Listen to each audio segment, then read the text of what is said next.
নমস্কার বন্ধুরা, welcome to square K extra. আমি চলে এসেছি আর একটি নতুন মুভি রিভিউ নিয়ে। তো আজকের মুভিটা হলো তুফান।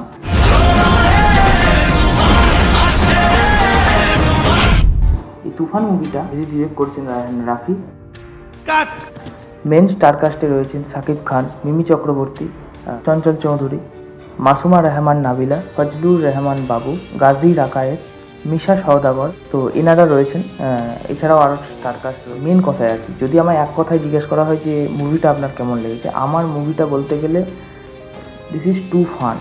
এটা তুফানটা আমার টু ফান লেগেছে, মানে খুব মজা করেছি সিনেমা হলে। খুব একটা খারাপ নয়, আবার মারাত্মকও নয়। তো সেদিক থেকে আমি যদি 10-এর মধ্যে রেটিং দিতে চাই, এটা 7 দেবো, আমি 7 দেবো। তো এবার আস্তে আস্তে পয়েন্টগুলো নিয়ে কথা বলি যে আমার কোনখানে ভালো লেগেছে, কোনখানে খারাপ লেগেছে। প্রথমে ভালোটা বলি, নাহলে বাংলাদেশের অডিয়েন্স আমাদের বাদ দাও।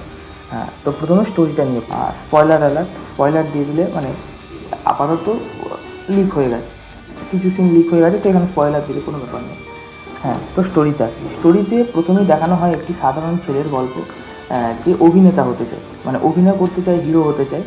তো সেখান থেকে তার জীবনযাত্রা চলছে, কিন্তু সে কোনো জায়গায় অভিনয় করতে গেলে সেখানে চান্স পায় না, উপরন্তু তাকে গালাগাল দিয়ে বার করে দেওয়া হয়। তো সেদিক থেকে স্ট্রাগলের একটা প্রথমে সিন ছিল।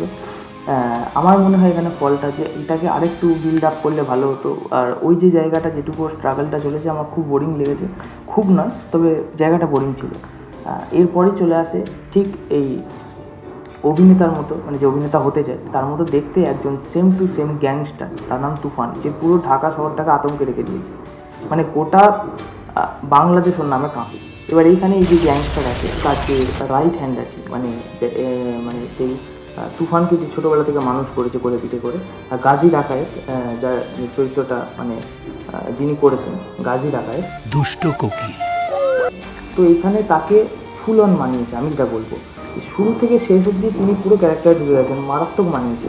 তো এইখান থেকে যদি বলি, তো তিনি একটি সিনেমা করতে চান। সেই সিনেমায় এই তুফানের লুকালাইক যে হলো শান্ত, তাকে অভিনেতা হিসেবে নিতে চান।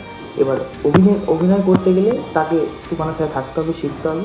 তো সেখান থেকে সে কীভাবে তুফানের চরিত্রে অভিনয় করবে, এটাই নিয়ে গোটা গল্পটা। তারপর তুফানের বাচ্চাবেলা থেকে বড় অবধি, মানে সেই যে জার্নিটা তুফান কী করে গ্যাংস্টার হলো, সেইটা নিয়ে প্রায় 75% গল্প এখানেই শেষ।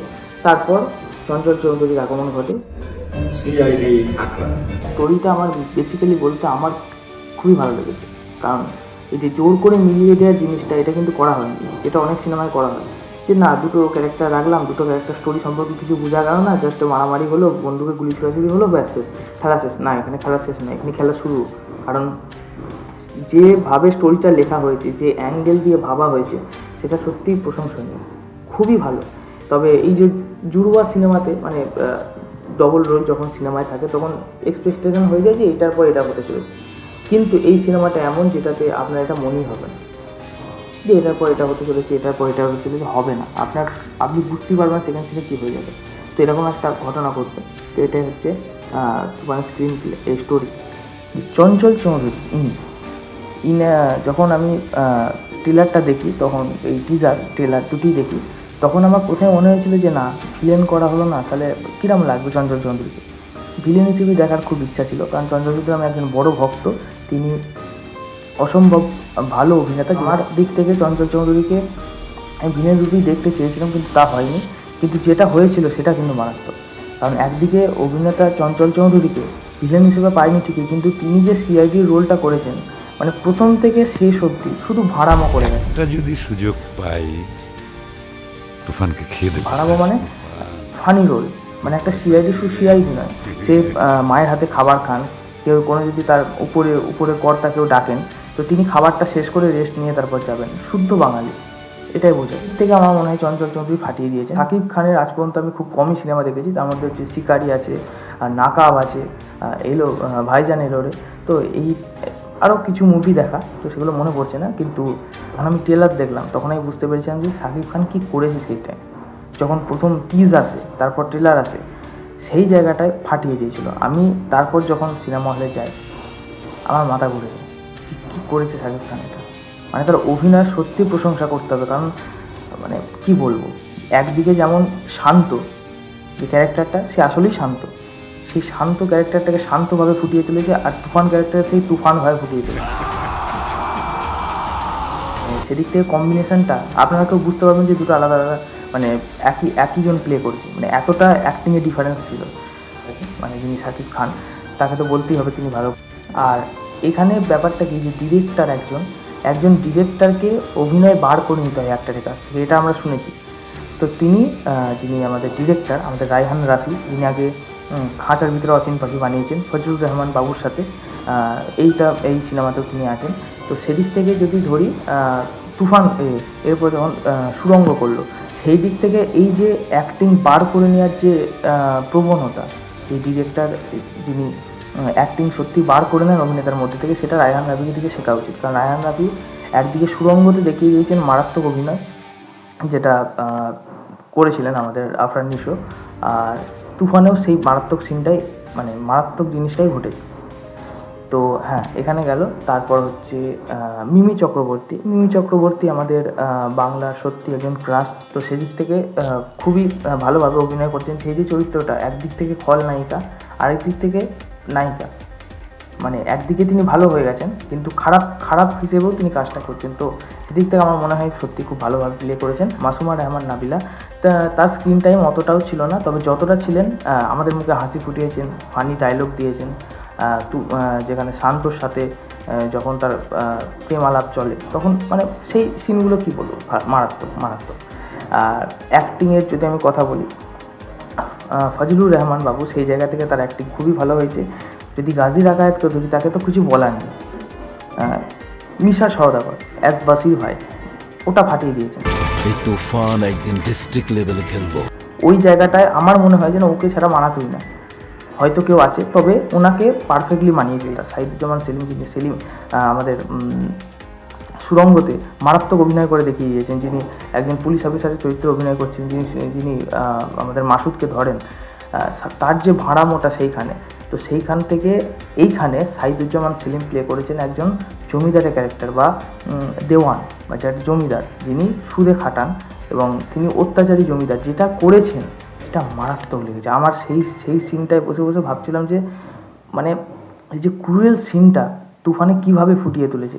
হ্যাঁ, তো এখানে অ্যাক্টিংয়ের কথাগুলো গেল, যে স্ক্রিন প্লেতে যায় প্রত্যেকটা জিনিসকে খুঁটিয়ে ভাবা হয়েছে, যেটা আর্ট ডিরেক্টর যদি আমি বলি, তার প্রশংসা না, মানে তাকে প্রশংসা করতেই হবে ওই সিনটায়।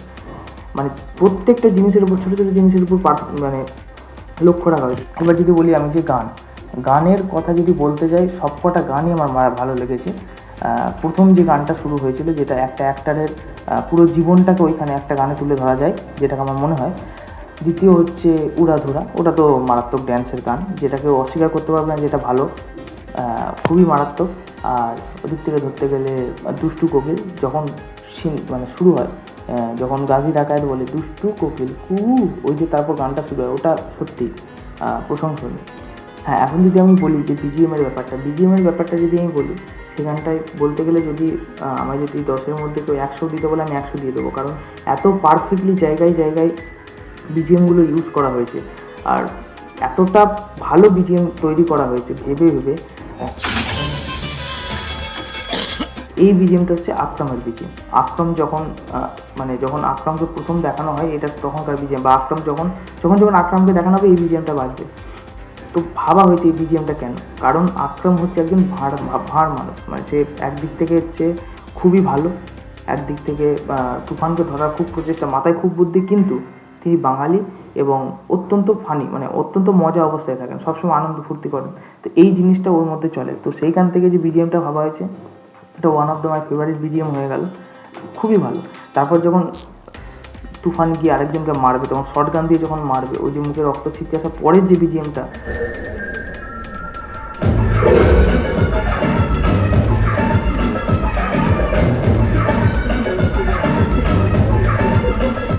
মন ছুঁয়ে গেছে। আমি সত্যি কথা বলবো, এটা খুবই ভালো, অত্যন্ত ভালো, খুব খুব খুব মারাত্মক। বিজিএমের দিক থেকে আমি ফুল মার্কস দেবো। এবার যদি ফল্টের কথা বলি, ফল্ট কিছু আছে, যেমন যখন তুফান গিয়ে যখন বসির ভাইকে মেরে একজনের সাথে দেখা করবে, তখন সেখানে গিয়ে একজনকে তারই শর্ট গান দিয়ে গুলিটা করবে। সেখানে যখন প্রথমবার গুলি করে, তখন তার মধ্যে রক্ত ছিটকে আসে, কিন্তু দ্বিতীয়বার যখন গুলিটা করে, তখন রক্তটা ছিটকে আসে না। তখন আর তার মুখে রক্ত নেই, মানে আগের রক্তটা তখন মুখে নেই। তো সেদিক থেকে মনে হয় সেই জায়গাটা একটু ফল্ট লেগেছে। ফল্ট যদি আরও বলতে চাই, শান্ত আত্মহত্যা করতে চাই, তো তারপর থেকে যখন সে তুফানের এই যে মাঝখানে কিছু সিনের জন্য নাবিলাকে দেখানো উচিত ছিল, যিনি হচ্ছে আমাদের জুলি, তাকে দেখানো খুবই উচিত ছিল, কিন্তু সেখানটা দেখানো হয়নি। কিছু সিন যখন আমরা সিনেমা দেখছেন বুঝতে পারবেন যে একটা ওটা এতটা অনেকটা সিনের মধ্যে যেখানে ওটা নাবিলা বা জুলি যাকে থাকা দরকার ছিল, জুলি ছিল না সেই জায়গাটা থাকা দরকার ছিল। তো এই দিক থেকে আমার ফল্ট মনে হয়েছে। কিছু কিছু জায়গায় যেমন আর্ট ডিরেক্টরের ফল্ট মনে হয়েছে যে এই জায়গাটা আরও লোক থাকলে ভালো হতো, এই জায়গায় যদি আরও বন্দুক থাকলে ভালো হতো, খুবই কম সিনে এটাকে করে দেওয়ার চেষ্টা করা হয়েছে। তো এই দিক থেকে ওভারঅল একটু ফল্ট লেগেছে, তবে ফল্টের দিকটা এতটাই কম আর মানে সাকসেসের দিকটা এতটাই বেশি যে ফলটা চাপা পড়ে যায়। আমার কথা হচ্ছে সবাই গিয়ে তুফান দেখো। আর তুফানের একটা কথা, যে তুফানে আমি যখন গেছিলাম আমাদের SBF-এ, কানলা SBF-এ গেছিলাম, খুবই কম ভিড় ছিল, মানে ভিড় ছিল না বললেই চলে। দুজন ওই সাইডে বসেছিল আর আমরা 4 জন গেছিলাম। তো এদিক থেকে আমরা 4 জন, ওদিকে 6 জন, মোট 6 জন আমরা SBF-এর তুফান দেখি। তো সেদিক থেকে আমি যদি বলি, আপনার তুফানটা দেখুন, দেখার অযোগ্য নয়, দেখার যোগ্য, তবে মারাত্মক নয়। ওয়ান টাইম ওয়াচ আমি বলবো যে দেখতেই হবে, এটা খুবই ভালো লাগবে। আপনারা যদি মাছ মশলা যদি ভালোবাসেন, খুবই ভালো এটা আপনারা দেখুন। আর আজকে যদি রিভিউটা ভালো লাগে তাহলে একটা লাইক করবেন, পাশে সাবস্ক্রাইব বাটনটা টিপে পাশের যে ঘন্টাটা সেটা বাজিয়ে দিন। আর আমাদের চ্যানেলে কলকির যে রিভিউটা সেটা অলরেডি চলে এসেছে, যদি আপনারা না দেখে থাকেন দেখে নিন। আর আজকের মতো এইটুকুই।